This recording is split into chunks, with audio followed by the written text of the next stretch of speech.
ಜೀವನದಲ್ಲಿ ಕೆಲವರು ನಿನ್ನನ್ನು ಅರ್ಥ ಮಾಡಿಕೊಳ್ಳಲಿಲ್ಲ. ಕೆಲವರು ನಿನ್ನನ್ನು ನೋಯಿಸಿದ್ದಾರೆ. ಕೆಲವರು ನಿನ್ನ ಮೇಲೆ ಅನುಮಾನ, ಸಂದೇಹ ಪಟ್ಟಿದ್ದಾರೆ. ಆದರೆ ಅದರಿಂದ ನಿನ್ನ ಹೃದಯ ದುರ್ಬಲವಾಗಬಾರದು ಕಂದ. ಈ ಲೋಕದಲ್ಲಿ ನಡೆಯುವ ಪ್ರತಿಯೊಂದು ಘಟನೆಗೂ ಒಂದು ಕಾರಣ ಇದೆ. ಅದು ನಿನ್ನ ಕರ್ಮದ ಪಾಠ. ಆ ಪಾಠವನ್ನು ಕಲಿತರೆ ನಿನ್ನ ಜೀವನ ಮತ್ತಷ್ಟು ಬೆಳಕಿನಿಂದ ತುಂಬುತ್ತದೆ. ಈಗ ನಿನ್ನ ಮನಸ್ಸಿನಲ್ಲಿರುವ ಭಾರವನ್ನು ನನಗೆ ಕೊಡು. ನಿನ್ನ ದುಃಖವನ್ನು ನನಗೆ ಕೊಡು. ನಿನ್ನ ಭಯವನ್ನೂ ಕೂಡ ನನಗೆ ಕೊಡು. ನಾನು ನಿನ್ನ ಎಲ್ಲ ಭಾರವನ್ನು ಹೊತ್ತುಕೊಳ್ಳುತ್ತೇನೆ. ನಿನ್ನ ಹೃದಯ ಹಗುರ ಮಾಡುತ್ತೇನೆ. ನೀನು ಕೇಳಬಹುದು, ಬಾಬಾ, ನನ್ನ ಜೀವನದಲ್ಲಿ ಯಾವಾಗ ಸಂತೋಷ ಬರುತ್ತದೆ ಎಂದು. ಮಗುವೆ, ಸಮಯ ಬಂದಾಗ ನಿನ್ನ ಜೀವನದಲ್ಲಿ ಬೆಳಕು ತುಂಬುತ್ತದೆ ಕಂದ. ದೇವರ ಸಮಯ ಯಾವಾಗಲೂ ಸರಿಯಾದ ಸಮಯ. ಇಂದು ಕಾಣುತ್ತಿರುವ ಕತ್ತಲೆ ನಾಳೆ ಬೆಳಕಿಗೆ ದಾರಿ ಮಾಡುತ್ತದೆ. ಇದು ನಿನ್ನ ಸಾಯಿಯ ಭರವಸೆ ಕಂದ. ನಿನ್ನ ಕರ್ಮದ ಕೆಲವು ಭಾರವನ್ನು ನಾನು ಕಡಿಮೆ ಮಾಡುತ್ತೇನೆ. ಆದರೆ ನೀನು ಒಂದು ಮಾತು ನೆನಪಿಟ್ಟುಕೋ. ಸತ್ಯ, ನಂಬಿಕೆ ಮತ್ತು ಸಹನೆ ಇವೇ ನಿನ್ನ ಜೀವನದ ಎರಡು ಶಕ್ತಿಗಳು. ಈ ಎರಡು ಗುಣಗಳನ್ನು ಹಿಡಿದುಕೊಂಡು ಮುಂದೆ ನಡೆದರೆ ಯಾರೂ ನಿನ್ನನ್ನು ತಡೆಯಲು ಸಾಧ್ಯವಿಲ್ಲ. ನಿನ್ನ ಮನಸ್ಸಿನಲ್ಲಿ ಕೆಟ್ಟ ಆಲೋಚನೆಗಳನ್ನು ಇಟ್ಟುಕೊಳ್ಳಬೇಡ. ಯಾರನ್ನೂ ದ್ವೇಷಿಸಬೇಡ. ಯಾರಾದರೂ ನಿನ್ನನ್ನು ನೋಯಿಸಿದರೂ ಅವರನ್ನು ದೇವರಿಗೆ ಬಿಡು. ನ್ಯಾಯವನ್ನು ನಾನು ಮಾಡುತ್ತೇನೆ. ನೀನು ಕೇವಲ ಈ ಸಮಯದಲ್ಲಿ ಒಳ್ಳೆಯ ಆಲೋಚನೆ ಇಟ್ಟುಕೋ. ಒಳ್ಳೆಯ ಮಾತು ಮಾತನಾಡು. ಒಳ್ಳೆಯ ಕೆಲಸ ಮಾಡು. ನಿನ್ನ ತಂದೆ ತಾಯಿಯ ಸೇವೆ ಮಾಡು. ಹಸಿದವರಿಗೆ ಅನ್ನ ನೀಡು. ಪ್ರಾಣಿ ಪಕ್ಷಿ ಪ್ರಕೃತಿಯ ಸೇವೆ ಮಾಡು. ಈ ಗುಣಗಳು ನಿನ್ನ ಜೀವನವನ್ನು ಬದಲಾಯಿಸುತ್ತವೆ ಕಂದ. ನಿನ್ನ ಯಾವುದೇ ಪ್ರಾರ್ಥನೆ ವ್ಯರ್ಥವಾಗುವುದಿಲ್ಲ. ನಿನ್ನ ಕಣ್ಣೀರು ಕೂಡ ವ್ಯರ್ಥವಾಗುವುದಿಲ್ಲ. ನಿನ್ನ ನಂಬಿಕೆಯೂ ವ್ಯರ್ಥವಾಗಲು ನಿನ್ನ ಗುರುವು ಬಿಡುವುದಿಲ್ಲ ಕಂದ. ನೀನು ನನ್ನನ್ನು ಕರೆಯುವ ಪ್ರತಿಯೊಂದು ಕ್ಷಣದಲ್ಲೂ ನಾನು ನಿನ್ನ ಹತ್ತಿರವೇ ಇರುತ್ತೇನೆ. ಕೆಲವೊಮ್ಮೆ ನಾನು ನಿನ್ನ ಸಮಸ್ಯೆಯನ್ನು ತಕ್ಷಣವೇ ಪರಿಹರಿಸುತ್ತೇನೆ. ಕೆಲವೊಮ್ಮೆ ನಾನು ನಿನ್ನನ್ನು ಶಕ್ತಿಶಾಲಿಯಾಗಿಸಲು ಪರೀಕ್ಷೆಯನ್ನು ಮುಂದೂಡುತ್ತೇನೆ. ಆದರೆ ಒಂದು ವಿಷಯ ಸತ್ಯ, ನಾನು ಎಂದಿಗೂ ನನ್ನ ಭಕ್ತರನ್ನು ಬಿಟ್ಟು ಕೊಡುವುದಿಲ್ಲ. ನಿನ್ನ ಭವಿಷ್ಯ, ನಿನ್ನ ಜೀವನ ಇನ್ನೂ ಮುಗಿದಿಲ್ಲ ಕಂದ. ನಿನ್ನ ಜೀವನದಲ್ಲಿ ಇನ್ನೂ ಹಲವಾರು ಸಂತೋಷದ ದಿನಗಳು ಬರಬೇಕಿವೆ. ನಿನ್ನ ಕನಸುಗಳು ನೆರವೇರಲಿವೆ. ನಿನ್ನ ಮನಸ್ಸಿಗೆ ಶಾಂತಿ ಸಿಗಲಿದೆ ಕಂದ. ನಿನ್ನ ಅಪೂರ್ಣಗೊಂಡ ಇಚ್ಛೆಗಳು ಪೂರ್ಣಗೊಳ್ಳುತ್ತವೆ. ಇಂದು ನೀನು ದುಃಖದಲ್ಲಿದ್ದರೆ ನಾಳೆ ನೀನೇ ಇತರರಿಗೆ ಧೈರ್ಯ ನೀಡುವ ವ್ಯಕ್ತಿಯಾಗುತ್ತೀಯ. ಈಗಿನ ನೋವು ಕೂಡ ಒಂದು ದಿನ ನಿನ್ನ ಶಕ್ತಿಯಾಗುತ್ತದೆ. ನನ್ನ ಮೇಲೆ ನಂಬಿಕೆ ಇಡು. ನಿನ್ನನ್ನು ನಾನು ಸರಿಯಾದ ದಾರಿಯಲ್ಲಿ ಕರೆದುಕೊಂಡು ಹೋಗುತ್ತಿದ್ದೇನೆ. ನಿನ್ನ ರಕ್ಷಣೆಯ ಜವಾಬ್ದಾರಿ ನಾನೇ ಹೊತ್ತಿರುವೆ ಕಂದ. ನಿನ್ನ ಮನಸ್ಸನ್ನ ಶುದ್ಧವಾಗಿರಿಸು. ಹಾಗೆ ನಿನ್ನ ದಿನನಿತ್ಯದ ಕರ್ಮಗಳ ಮೇಲೆ ಗಮನವಿರಿಸು. ಪ್ರಾಮಾಣಿಕ ಪ್ರಯತ್ನ ಮಾಡುತ್ತಾ ಮುಂದೆ ಸಾಗು. ನಾನು ನಿನಗೆ ಮಾರ್ಗವನ್ನ ತೋರಿಸುತ್ತೇನೆ. ಹಾಗೆ ನಿನ್ನ ಮಾರ್ಗದಲ್ಲಿರುವ ಅಡೆತಡೆಯನ್ನ ದೂರ ಮಾಡುತ್ತೇನೆ. ನಿನ್ನ ಜೀವನದಲ್ಲಿ ಹೊಸ ಅವಕಾಶಗಳನ್ನು ನೀಡುತ್ತೇನೆ. ನಿನ್ನ ಕರ್ಮದ ಭಾರವನ್ನು ನಿಧಾನವಾಗಿ ಕಡಿಮೆ ಮಾಡುತ್ತೇನೆ. ನಿನ್ನ ಜೀವನದಲ್ಲಿ ಸಂತೋಷ, ಶಾಂತಿ ಮತ್ತು ಆಶೀರ್ವಾದಗಳನ್ನು ತುಂಬುತ್ತೇನೆ. ಅದರ ಭಾರವನ್ನು ನಾನು ಭರಿಸಿದ್ದೇನೆ ಕಂದ. ನೀನು ಶರಣಾಗಿ ಪಶ್ಚಾತ್ತಾಪಪಟ್ಟು ನನ್ನ ಬಳಿ ಬಂದ ಮರುಕ್ಷಣವೇ ನಿನ್ನ ಸಂಪೂರ್ಣ ರಕ್ಷಣೆಯ ಭಾರ ನನ್ನದಾಗಿದೆ ಕಂದ. ನಿನ್ನ ಪ್ರಾರಬ್ಧ ಕರ್ಮ ಹೇಗೆ ಇರಲಿ, ಅವುಗಳನ್ನು ನಾನು ನೋಡಿಕೊಳ್ಳುತ್ತೇನೆ. ನಿನಗೆ ಸರಿಯಾದ ದಾರಿಯನ್ನು ತೋರಿಸುತ್ತೇನೆ. ಉತ್ತಮ ಅವಕಾಶಗಳನ್ನು ನೀಡುತ್ತೇನೆ. ನನಗೆ ನಿನ್ನ ಮೇಲೆ ನಂಬಿಕೆ ಇದೆ. ನನ್ನ ಕರ್ಮಗಳ ಉದ್ದೇಶ ಒಳಿತಿನಿಂದ ಕೂಡುತ್ತಿವೆ. ಹಾಗಾಗಿ ನೀನು ನನ್ನ ನಂಬಿಕೆಯನ್ನು ಗೆಲ್ಲಿಸುತ್ತೀಯ. ನಿನ್ನ ಕರ್ಮಗಳನ್ನು ಒಳ್ಳೆಯ ಕರ್ಮಗಳೊಂದಿಗೆ ಕೂಡಿಸುತ್ತೀಯ. ಭಯಪಡಬೇಡ ಮಗುವೆ. ನಿನ್ನ ಹಿಂದೆ ನನ್ನ ಕೈ ಇದೆ. ನಿನ್ನ ಮೇಲೆ ನನ್ನ ಆಶೀರ್ವಾದ ಇದೆ. ನಿನ್ನ ಜೀವನದಲ್ಲಿ ಒಳ್ಳೆಯದು ನಡೆಯಲು ನಾನು ನಿನಗೆ ದಾರಿ ತೋರಿಸುತ್ತೇನೆ. ಈ ನನ್ನಲ್ಲಿ ಯಾವುದೇ ಒಂದು ವಿಚಾರವನ್ನು ಶರಣಾಗಿಸಿ ಮುಂದುವರೆದರೆ ಆ ವಿಚಾರದಲ್ಲಿ ನಿನ್ನ ಗೆಲುವು ಖಂಡಿತ. ಮಗು, ನಿನ್ನ ಜೀವನದಲ್ಲಿ ಎದುರಿಸುತ್ತಿರುವ ಕೆಲವು ಸಮಸ್ಯೆಗಳು ನಿನ್ನ ಮನಸ್ಸನ್ನು ಕಾಡುತ್ತಿವೆ. ಕೆಲವೊಮ್ಮೆ ನೀನು ಕೇಳುತ್ತೀಯ, ಬಾಬಾ, ಏಕೆ ನನಗೆ ಮಾತ್ರ ಇಷ್ಟು ಪರೀಕ್ಷೆಗಳು ಬರುತ್ತಿವೆ? ಇದು ಕರ್ಮದ ಶಿಕ್ಷೆಯೇ? ಇದು ಕೇಳುತ್ತಿರುವ ನಿನ್ನ ಪ್ರಶ್ನೆಗೆ ಮಗುವೆ, ಮೊದಲಾಗಿ ಒಂದು ಸತ್ಯವನ್ನು ತಿಳಿದುಕೋ ಕಂದ. ಕರ್ಮ ಎಂದರೆ ಶಿಕ್ಷೆ ಅಲ್ಲ. ಕರ್ಮ ಎಂದರೆ ದೇವರು ಕೊಡುವ ಒಂದು ಪಾಠ.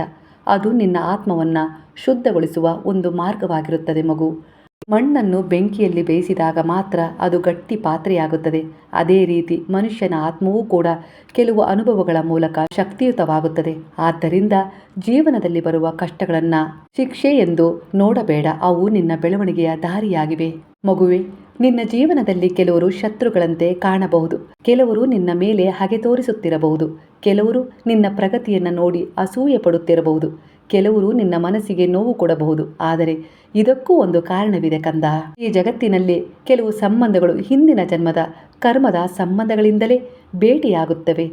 ಯಾರಾದರೂ ನಿನ್ನನ್ನು ನೋಯಿಸಿದರೆ ಅದು ಕೆಲವೊಮ್ಮೆ ಹಳೆಯ ಕರ್ಮದ ಫಲವನ್ನು ಮುಗಿಸಲು ಬಂದಿರುವ ಅನುಭವವಾಗಿರಬಹುದು. ಆ ಕಾರಣದಿಂದ ಕೆಲವೊಮ್ಮೆ ನಾನು ನನ್ನ ಭಕ್ತರನ್ನ ಕೆಲವು ಜನರಿಂದ ದೂರ ಮಾಡುತ್ತೇನೆ. ಇದು ನಿನ್ನ ನಷ್ಟಕ್ಕಾಗಿ ಅಲ್ಲ, ಅದು ನಿನ್ನ ರಕ್ಷಣೆಗಾಗಿ ಕಂದ. ಮಗುವೆ, ಕೆಲವೊಮ್ಮೆ ಜೀವನದಲ್ಲಿ ಹಣದ ಸಮಸ್ಯೆ ಬರುತ್ತದೆ, ಕೆಲವೊಮ್ಮೆ ಕುಟುಂಬದಲ್ಲಿ ಅಸಮಾಧಾನ ಇರುತ್ತದೆ, ಕೆಲವೊಮ್ಮೆ ಮಕ್ಕಳ ಬಗ್ಗೆ ಚಿಂತೆ ಇರುತ್ತದೆ, ಕೆಲವೊಮ್ಮೆ ಆರೋಗ್ಯದ ಸಮಸ್ಯೆ ಬರುತ್ತದೆ, ಇನ್ನೂ ಕೆಲವೊಮ್ಮೆ ಕೆಲಸದಲ್ಲೇ ಅಡ್ಡಿ ಆತಂಕಗಳು ಬರುತ್ತವೆ. ಎಲ್ಲ ರೀತಿಯ ಸಮಸ್ಯೆಗಳು ನಿನ್ನ ಮೇಲೆ ನಿನಗೆ ಭರವಸೆ ಕಳೆದುಕೊಳ್ಳುವಂತೆ ಮಾಡುತ್ತವೆ. ಆದರೆ ವಾಸ್ತವ ಸತ್ಯ ಇದುವೇ ಆಗಿದೆ ಕಂದ. ಈ ಎಲ್ಲವೂ ಜೀವನದ ಒಂದು ಭಾಗ. ಈ ಜಗತ್ತಿನಲ್ಲಿ ಯಾರೂ ಸಂಪೂರ್ಣವಾಗಿ ಸಮಸ್ಯೆ ಇಲ್ಲದೆ ಬದುಕುವುದಿಲ್ಲ. ಆದರೆ ನನ್ನನ್ನು ನಂಬಿದ ಭಕ್ತರು ಈ ಸಮಸ್ಯೆಗಳನ್ನು ದಾಟುವ ಶಕ್ತಿಯನ್ನು ಪಡೆಯುತ್ತಾರೆ. ಎಂದರೆ ಸ್ವಯಂ ನಾನೇ ಅವರನ್ನು ಮಾರ್ಗದರ್ಶಿಸುತ್ತಿರುತ್ತೇನೆ. ನನ್ನ ರಕ್ಷಣೆಯ ಭಾರದಲ್ಲಿ ಅವರಿರುತ್ತಾರೆ. ಮಗು, ನಾನು ನಿನ್ನ ಜೀವನದಲ್ಲಿ ಇದ್ದರೆ ಒಂದು ಮಹತ್ವದ ಬದಲಾವಣೆ ನಡೆಯುತ್ತದೆ ಕಂದ. ನಿನ್ನ ಕರ್ಮದ ಭಾರ ನಿಧಾನವಾಗಿ ಕಡಿಮೆಯಾಗುತ್ತದೆ. ನನ್ನನ್ನೇ ಆಯ್ಕೆ ಮಾಡಿಕೊಂಡಿರುವೆ, ಸ್ವಯಂ ನಾನೇ ನಿನ್ನನ್ನು ಆಯ್ಕೆ ಮಾಡಿಕೊಂಡಿರುವೆ ಎಂದಾದರೆ ನೀನು ಯಾವುದಕ್ಕೂ ಹೆದರುವ ಅವಶ್ಯಕತೆ ಇಲ್ಲ. ಕೆಲವು ಕರ್ಮಗಳನ್ನು ನೀನು ಅನುಭವಿಸಲೇಬೇಕು. ನಾನು ನಿನ್ನ ಜೊತೆಗಿದ್ದು ಕರ್ಮಗಳಿಂದ ಹೊರಬರುವ ದಾರಿಯನ್ನು ತೋರಿಸುತ್ತೇನೆ. ಪ್ರಾರಬ್ಧ ಕರ್ಮಗಳನ್ನು ಕಳೆದುಕೊಳ್ಳಲು ಸಹಾಯ ಮಾಡುತ್ತೇನೆ. ನಾನು ನಿನ್ನ ಜೊತೆ ಇದ್ದರೆ ಅವು ನಿನಗೆ ಕಠಿಣವಾಗುವುದಿಲ್ಲ. ನಾನು ನಿನ್ನ ನೋವನ್ನು ಹಗುರ ಮಾಡುತ್ತೇನೆ, ನಿನ್ನ ದಾರಿಯನ್ನು ಸರಳ ಮಾಡುತ್ತೇನೆ. ಮಗುವೆ, ನೀನು ಒಂದು ವಿಷಯ ನೆನಪಿಟ್ಟುಕೋ ಕಂದ. ಜೀವನದಲ್ಲಿ ಕೆಲವೊಮ್ಮೆ ಆಗುವ ಅಡ್ಡಿ ಆತಂಕಗಳು, ವಿಳಂಬಗಳು ಇವೆಲ್ಲವೂ ವಿಫಲತೆ ಅಲ್ಲ. ಕೆಲವೊಮ್ಮೆ ಇವು ನಿನ್ನನ್ನು ತಪ್ಪು ದಾರಿಯಿಂದ ಉಳಿಸುವ ನನ್ನ ಸಂಕೇತಗಳಾಗಿವೆ. ನೀನು ಹೋಗಬೇಕಾದ ದಾರಿ ಬೇರೆ ಇದ್ದರೆ ನಾನು ನಿನ್ನ ಹೆಜ್ಜೆಯನ್ನು ನಿಲ್ಲಿಸುತ್ತೇನೆ. ನೀನು ಭೇಟಿಯಾಗಬಾರದ ವ್ಯಕ್ತಿಯಿಂದ ದೂರ ಮಾಡುತ್ತೇನೆ. ನಿನಗೆ ಹಾನಿ ಮಾಡುವ ಸಂದರ್ಭಗಳನ್ನು ನಾನು ತಡೆಯುತ್ತೇನೆ. ಸಮಯದಲ್ಲಿ ನನ್ನ ಸಹಾಯ ನಿನಗೆ ಸಿಗದಂತೆ ಅನ್ನಿಸಬಹುದು. ನಾನು ನಿನ್ನ ಜೊತೆ ಇಲ್ಲ, ನನ್ನ ಬಾಬಾ ನನ್ನ ಕೈ ಬಿಟ್ಟರು ಎನ್ನುವ ಅನುಮಾನ ಕಾಡಬಹುದು. ಆ ಸಮಯದಲ್ಲಿ ನಿನಗೆ ಅದು ಸಮಸ್ಯೆಯಂತೆ ತೋರಬಹುದು. ಆದರೆ ಕಾಲ ಕಳೆದ ಮೇಲೆ ನೀನೇ ಅರಿಯುತ್ತೀಯ, ಬಾಬಾ ನನ್ನನ್ನ ರಕ್ಷಿಸಿದ್ದಾರೆ, ಆಗಲೂ ನನ್ನ ಜೊತೆ ಇದ್ದರು. ವಾಸ್ತವ ಸತ್ಯ ನಿನಗೆ ಅರ್ಥವಾಗುತ್ತದೆ. ಮಗುವೆ, ನೀನು ಭಯಪಡಬೇಡ. ಹಾಗಾಗಿ ಮಗುವೆ, ನೀನು ಭಯಪಡಬೇಡ ಕಂದ. ಶತ್ರುಗಳು ಇದ್ದರೂ, ನಿನ್ನ ವಿರುದ್ಧ ಮಾತನಾಡಿದ್ದರೂ, ನಿನ್ನ ಜೀವನದಲ್ಲಿ ಕೆಲವು ಸಮಸ್ಯೆಗಳು, ಗೊಂದಲಗಳು ಇದ್ದರೂ ಕೂಡ ನನ್ನ ಮೇಲೆ ನಂಬಿಕೆ ಇಟ್ಟುಕೋ. ಸಮಯದಲ್ಲೂ ನಿನ್ನ ಮನಸ್ಸು ಶುದ್ಧವಾಗಿರಲಿ, ನಿನ್ನ ಆಲೋಚನೆ ಒಳ್ಳೆಯದಾಗಿರಲಿ, ನಿನ್ನ ಹೃದಯದಲ್ಲಿ ಕರುಣೆ ಇರಲಿ, ಮನಸ್ಸಿನಲ್ಲಿ ಕ್ಷಮೆಯ ಭಾವ ಇರಲಿ. ನೀನು ಸತ್ಯದ ದಾರಿಯಲ್ಲಿ ನಡೆದರೆ ನಾನು ಯಾವಾಗಲೂ ನಿನ್ನ ಹಿಂದೆ ನಿಂತಿರುತ್ತೇನೆ, ನಿನ್ನ ಮುಂದೆ ಮಾರ್ಗದರ್ಶನ ಮಾಡುತ್ತಿರುತ್ತೇನೆ. ಕೆಲವೊಮ್ಮೆ ಜೀವನದಲ್ಲಿ ಹಿಂಸೆ, ನೋವು, ಅವಮಾನ, ಆರ್ಥಿಕ ಸಂಕಷ್ಟ ಎಲ್ಲವೂ ಬರುತ್ತವೆ. ಆದರೆ ಅದು ಶಾಶ್ವತವಲ್ಲ. ಈ ಎಲ್ಲವೂ ಒಂದು ಹಂತ ಮಾತ್ರ. ಮಳೆ ಬಂದ ನಂತರವೇ ಆಕಾಶದಲ್ಲಿ ಕಪ್ಪು ಮೋಡ ಕರಗುತ್ತದೆ, ಹಾಗೆ ಇಂದ್ರಧನಸ್ಸು ಕಾಣುತ್ತದೆ. ಅದೇ ರೀತಿ ದುಃಖದ ನಂತರವೇ ಜೀವನದಲ್ಲಿ ಸಂತೋಷ ಬರುತ್ತದೆ ಕಂದ. ಆತಂಕ, ಭಯ ಉಂಟಾದಾಗ ನನ್ನ ನಾಮವನ್ನು ಸ್ಮರಿಸು, ನನ್ನ ಮೇಲೆ ನಂಬಿಕೆ ಇಟ್ಟುಕೋ, ನನ್ನ ಉದಿಯ ಧಾರಣೆ ಮಾಡು, ಸೇವನೆ ಮಾಡು, ಜೊತೆ ಸಹನೆ ಮತ್ತೆ ಶ್ರದ್ಧೆ ಇಟ್ಟುಕೋ. ಇದೇ ನಂಬಿಕೆಯಲ್ಲಿ ಮುಂದುವರಿದರೆ ನಿನ್ನ ಜೀವನದಲ್ಲಿ ನಿಧಾನವಾಗಿ ಬದಲಾವಣೆ ಕಾಣುತ್ತೀಯ. ಶತ್ರುಗಳು ದೂರವಾಗುತ್ತಾರೆ, ಮನಸ್ಸಿಗೆ ಶಾಂತಿ ಬರುತ್ತದೆ, ಕುಟುಂಬದಲ್ಲಿ ಸಂತೋಷ ಹೆಚ್ಚುತ್ತದೆ, ನಿನ್ನ ದಾರಿಯಲ್ಲಿ ಹೊಸ ಅವಕಾಶಗಳು ಬರುತ್ತವೆ ಕಂದ. ನಾನು ನನ್ನ ಭಕ್ತರನ್ನ ಎಂದಿಗೂ ಬಿಟ್ಟುಕೊಡುವುದಿಲ್ಲ. ನಿನ್ನ ಕಣ್ಣೀರನ್ನ ನಾನು ನೋಡುತ್ತಿದ್ದೇನೆ, ನಿನ್ನ ಪ್ರಾರ್ಥನೆಯನ್ನೂ ಸಹ ನಾನು ಕೇಳಿಸಿಕೊಳ್ಳುತ್ತಿದ್ದೇನೆ. ಹಾಗೆ ನಾನು ಒಂದು ವಿಶೇಷವಾದ ಯೋಜನೆ ಮಾಡುತ್ತಿದ್ದೇನೆ ಕಂದ. ಆದ ನಂಬಿಕೆ, ವಿಶ್ವಾಸದಿಂದ ನೀನು ನನ್ನ ಕಡೆ ಒಂದು ಹೆಜ್ಜೆ ಇಟ್ಟರೆ ನಾನು 10 ಹೆಜ್ಜೆ ನಿನ್ನ ಕಡೆ ಬರುತ್ತಿದ್ದೇನೆ. ಮರೆಯಬೇಡ, ಪಡಬೇಡ ಮಗುವೆ. ನಿನ್ನ ಜೀವನದಲ್ಲಿ ನಡೆಯುತ್ತಿರುವ ಎಲ್ಲವೂ ಒಂದು ದೊಡ್ಡ ದಿವ್ಯ ಯೋಜನೆಯ ಭಾಗವಾಗಿದೆ. ಕೊನೆಯಲ್ಲಿ ನಿನ್ನ ಜೀವನದಲ್ಲಿ ಒಳ್ಳೆಯದೇ ನಡೆಯುತ್ತದೆ ಎಂದರೆ ನಿನ್ನ ಕರ್ಮ ಶುದ್ಧವಾಗುತ್ತಿದೆ, ನಿನ್ನ ಮನಸ್ಸಿಗೆ ನೆಮ್ಮದಿ ಸಿಗುವ ದಾರಿಗಳು ತೆರೆದುಕೊಳ್ಳುತ್ತಿವೆ. ಜೀವನದ ಮೇಲಿದ್ದ ಕೆಲವು ಸಂದೇಹ, ಗೊಂದಲಗಳು ಸ್ಪಷ್ಟವಾಗುತ್ತವೆ. ಮನಸ್ಸು ಕೆಲವೊಮ್ಮೆ ದುಃಖದಿಂದ ತುಂಬಿರುತ್ತದೆ. ಜೀವನದಲ್ಲಿ ನಡೆಯುತ್ತಿರುವ ಘಟನೆಗಳನ್ನು ನೋಡಿ ನೀನು ಗಾಬರಿಯಾಗುತ್ತಿದ್ದೀಯ. ಯಾಕೆ ನನ್ನ ಜೀವನದಲ್ಲೇ ಇಷ್ಟು ಪರೀಕ್ಷೆಗಳು ಎಂದು ನೀನು ನನ್ನನ್ನು ಕೇಳುತ್ತಿರುವೆ. ಒಂದು ಸತ್ಯವನ್ನು ನೆನಪಿಟ್ಟುಕೋ ಮಗು, ನೀನು ನನ್ನ ಭಕ್ತನಾಗಿದ್ದರೆ ಯಾರೂ ನಿನ್ನನ್ನು ಸೋಲಿಸಲು ಸಾಧ್ಯವಿಲ್ಲ. ಲೋಕದಲ್ಲಿ ಕೆಲವೊಮ್ಮೆ ನಿನ್ನ ವಿರುದ್ಧ ಪರಿಸ್ಥಿತಿಗಳು ನಿಲ್ಲಬಹುದು. ಕೆಲವರು ನಿನ್ನನ್ನು ತಡೆಯಲು ಪ್ರಯತ್ನ ಮಾಡಬಹುದು, ಕೆಲವರು ನಿನ್ನ ಜೀವನದಲ್ಲಿ ಅಡ್ಡಿ ಮಾಡಬಹುದು. ಆದರೆ ನೀನು ನನ್ನನ್ನು ನಂಬಿ ನನ್ನ ಆಶ್ರಯದಲ್ಲಿ ಇದ್ದರೆ ನಾನು ನಿನ್ನ ಹಿಂದೆ ನಿಂತಿರುತ್ತೇನೆ. ಇದೇ ವಾಸ್ತವ ಸತ್ಯ. ತಾಯಿ ತನ್ನ ಮಗುವನ್ನ ಹೇಗೆ ರಕ್ಷಿಸುತ್ತಾಳೋ ಅದಕ್ಕಿಂತ ಹೆಚ್ಚಾಗಿ ನಾನು ನನ್ನ ಭಕ್ತರನ್ನ ಕಾಪಾಡುತ್ತೇನೆ. ನಿನ್ನ ಕರ್ಮದ ಭಾರ ನಿನ್ನನ್ನ ಕಾಡುತ್ತಿರುವಂತೆ ಕಾಣಬಹುದು, ಆದರೆ ಭಯಪಡಬೇಡ. ನಿನ್ನ ಕರ್ಮವನ್ನ ನಿಧಾನವಾಗಿ ಶುದ್ಧಗೊಳಿಸಲು ನಾನು ನಿನ್ನ ಜೀವನದಲ್ಲಿ ಕೆಲವು ಅನುಭವಗಳನ್ನ ಕೊಡುತ್ತಿದ್ದೇನೆ. ಇದು ಶಿಕ್ಷೆ ಅಲ್ಲ, ಇದು ನಿನ್ನ ಆತ್ಮವನ್ನ ಬೆಳಕಿನ ಕಡೆ ಕರೆದೊಯ್ಯುವ ದಾರಿಯಾಗಿದೆ. ನೀನು ನನ್ನನ್ನು ನಂಬಿ ನನ್ನ ನಾಮವನ್ನ ಸ್ಮರಿಸುತ್ತಿದ್ದರೆ ನಿನ್ನ ಕರ್ಮದ ಭಾರ ನಿಧಾನವಾಗಿ ಕರಗುತ್ತದೆ ಕಂದ. ಕೆಲವರು ನಿನ್ನ ಜೀವನದಲ್ಲಿ ನಿನ್ನ ವಿರುದ್ಧ ಸಂಚು ಮಾಡುತ್ತಿರಬಹುದು, ನಿನ್ನ ಯಶಸ್ಸನ್ನು ನೋಡಿ ಅಸೂಯೆ ಪಡುತ್ತಿರಬಹುದು. ಆದರೆ ಮಗುವೆ, ನೀನು ಇದಕ್ಕೆ ಭಯಪಡಬೇಡ. ನಿನ್ನನ್ನು ಯಾರೂ ಸೋಲಿಸಲು ಸಾಧ್ಯವಿಲ್ಲ, ಏಕೆಂದರೆ ನಿನ್ನ ಹಿಂದೆ ನಿನ್ನ ಗುರು ನಿಂತಿದ್ದಾರೆ. ನೀನು ಕೂಡ ನಿನ್ನ ಮಾರ್ಗದರ್ಶನ ಮಾಡಿ ನಿನ್ನ ಗುರುವೇ ನಿಂತಿದ್ದಾರೆ. ನಾನು ನಿನ್ನ ದಾರಿಯನ್ನ ನೋಡುತ್ತಿದ್ದೇನೆ, ನಿನ್ನ ಕಣ್ಣೀರನ್ನ ನೋಡುತ್ತಿದ್ದೇನೆ, ನಿನ್ನ ಹೃದಯದ ನೋವನ್ನ ತಿಳಿದಿದ್ದೇನೆ. ಆ ಕಾರಣದಿಂದಲೇ ನಾನು ನಿನ್ನನ್ನ ಕಾಪಾಡುತ್ತಿದ್ದೇನೆ. ನಿನ್ನ ವಿರುದ್ಧ ನಿಲ್ಲುವ ಶಕ್ತಿಗಳನ್ನ ನಾನು ದೂರ ಮಾಡುತ್ತೇನೆ, ಸೋಲಿಸುತ್ತಿದ್ದೇನೆ. ನಿನ್ನ ಜೀವನದಲ್ಲಿ ಅಡ್ಡಿಯಾಗುವ ಕೆಲವು ಜನರನ್ನ ನಾನು ಸ್ವತಃ ದೂರ ಮಾಡುತ್ತಿದ್ದೇನೆ. ಕೆಲವೊಮ್ಮೆ ನೀನು ಅರ್ಥ ಮಾಡಿಕೊಳ್ಳಲಾರೆ, ಏಕೆ ಈ ಸಂಬಂಧ ದೂರವಾಯಿತು, ಏಕೆ ಈ ವ್ಯಕ್ತಿ ನನ್ನ ಜೀವನದಿಂದ ಹೊರಟು ಹೋದನು ಎಂದು.